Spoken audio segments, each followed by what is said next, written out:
A superstição do divórcio e outros ensaios sobre a família, a mulher e a sociedade. Nota introdutória. A primeira parte deste livro foi publicada originalmente sob a forma de 5 artigos na revista New Witness, em meio à recente controvérsia que se instalou na imprensa em torno do tema do divórcio. Eram textos rudimentares e mal ajambrados, devo confessar. Ainda assim, revelavam uma certa estrutura geral que, embora rústica, lhes era própria, e que eu não seria capaz de reformular sem incorrer em grandes dificuldades.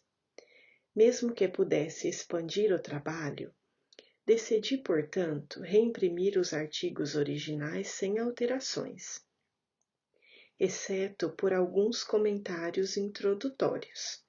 Então, correndo o risco de ser repetitivo, acrescentar uns poucos capítulos ulteriores, nos quais procurei explicar com mais profundidade certas noções, quiçá pressupostas de maneira demasiado displicente, ou simplesmente ignoradas. O conteúdo original preferi dispô-lo tal como foi publicado da primeira vez, reunindo-o em uma única seção e sem dividi-lo em capítulos. É baldado falar de reforma sem fazer referência à reforma. Para tomar como exemplo um tema que é caro, poucas coisas parecem-me tão belas e maravilhosas quanto uma janela. Todos os caixilhos são estruturas mágicas, quer se abram para a espuma do mar, quer para o jardim da frente. Estão sempre muito próximos do mistério e do paradoxo supremos das limitações e da liberdade. Se eu, porém, seguisse esse instinto que me inclina ao número infinito de janelas, meu mundo terminaria sem paredes. Terminaria, aliás, diga-se de passagem, sem janelas também, já que uma janela, para compor um quadro, tem de servir-lhe de moldura. Mas há um jeito mais fácil de expressar esse meu erro tão simples e fatal. É que eu desejei uma janela, sem contudo refletir se desejava uma casa.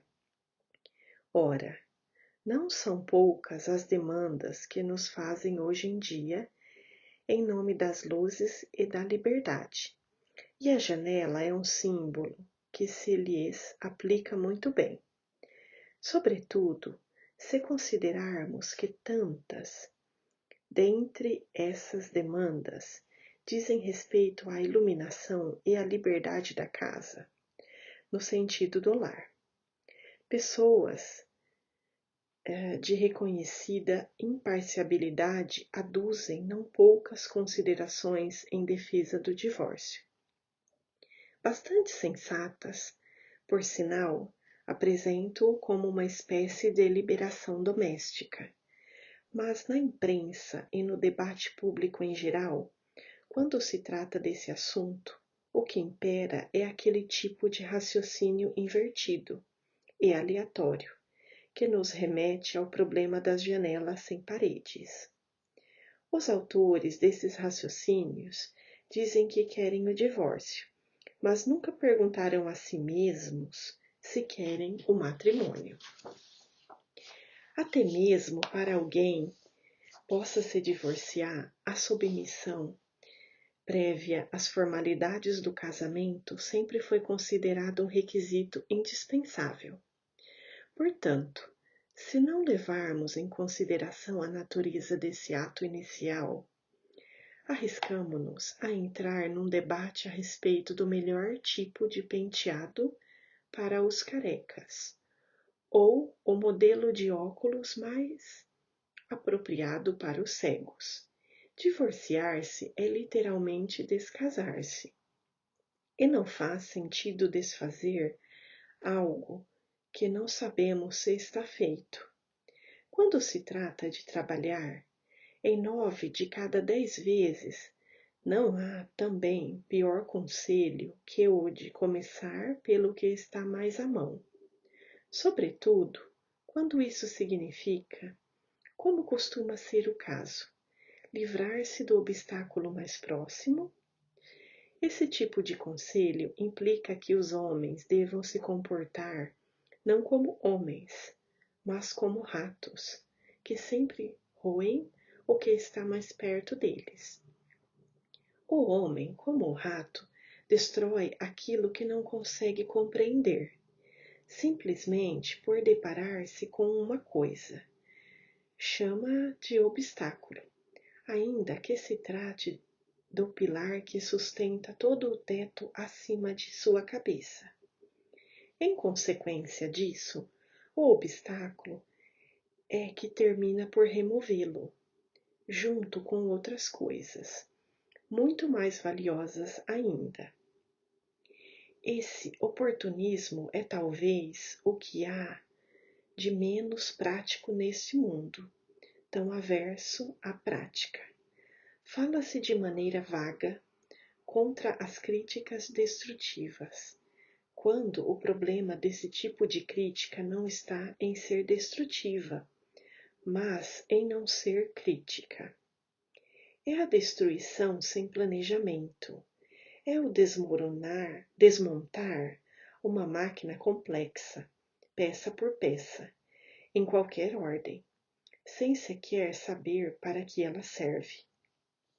E quando um homem, ao lidar com uma máquina dinâmica e potencialmente letal, adota como princípio a tática de pressionar o botão mais próximo, fatalmente acabará descobrindo os defeitos dessa filosofia tão otimista.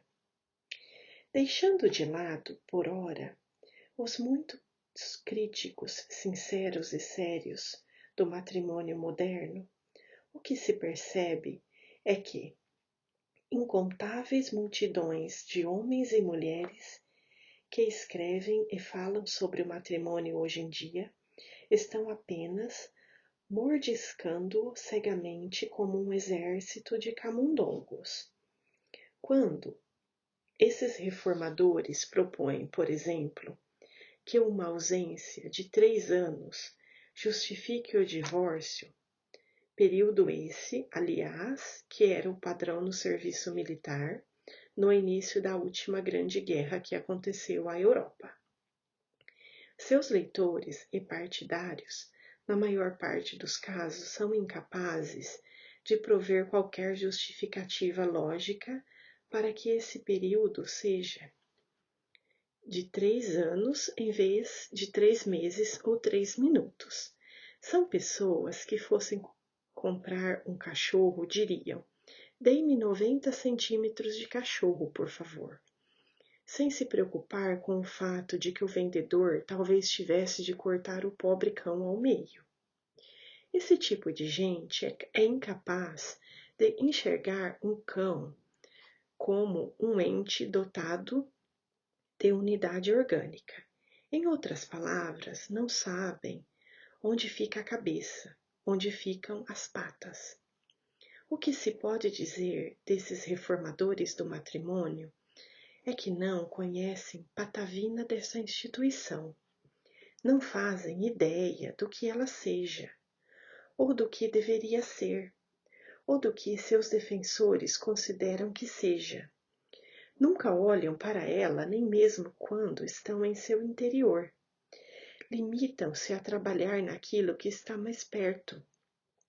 Furam buracos no chão do barco, convencidos de que estavam cavando o jardim de casa. Essa questão de saber o que uma coisa é, e se trata de um jardim ou de um barco, parece-lhes abstrata e acadêmica. não têm a mínima noção da magnitude da ideia que estão atacando, nem de quão minúsculos são, proporcionalmente, os furos que nela fazem.